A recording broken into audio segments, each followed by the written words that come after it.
కాబట్టి చివరగా చంద్రశేఖరరావు గారికి మరొకసారి నేను సూచన చేస్తున్నా, దయచేసి మీరు రాండి సభకు, మనం ఒక మంచి వాతావరణంలో చర్చ చేద్దాం, తెలంగాణ నీటి హక్కులను కాపాడదాం.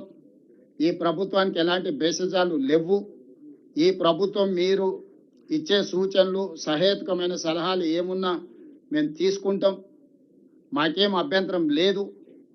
సభకు రావాల్సిందిగా వారు కోరుకుంటున్న కేశవరావు గారు, సుఖేందర్ రెడ్డి గారు, పాత సీనియర్లు కూడా మీరు బయట ఎక్కడైనా విజ్ఞప్తి చేయండి వారిని రమ్మని. ఎందుకంటే తెలంగాణ సమాజానికి కూడా, తెలంగాణ కోసం కొట్లాడిన వాళ్ళు అందరూ కూడా సభలో చర్చిద్దామని విజ్ఞప్తి చేస్తారు. నేను పిలిస్తే ఏదో ఆయన మీద ఉండే కోపంతో పిలుస్తూనే ఏమైనా చేస్తాడేమో అని వాళ్ళకి ఏమైనా అనుమానం ఉండవచ్చు. జితేందర్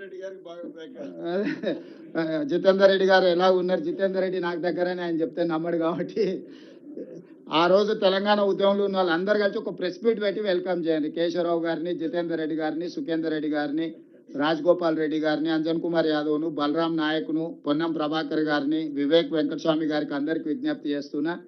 2004 నుంచి 14 తెలంగాణ కోసం కొట్లాడిన ప్రజాప్రతినిధులు ఈరోజు ఏ హోదాలో ఉండండి, మీరు అందరు కలిసి ఒక ప్రెస్ మీట్ పెట్టి కేసీఆర్ గారిని సభకు ఆహ్వానించండి. నేను మీ ద్వారా వారికి మాట ఇస్తున్నా, వారి గౌరవానికి ఎలాంటి భంగం కలగదు. సభానాయకుడిగా ఇది నా హామీ. నా సహచార ఎమ్మెల్యేలకు, మంత్రులకు కూడా ఎట్టి పరిస్థితుల్లో కేసీఆర్ గారు ఏ అంశం ప్రస్తావించినా మాట్లాడడానికి అవకాశం ఇద్దాం.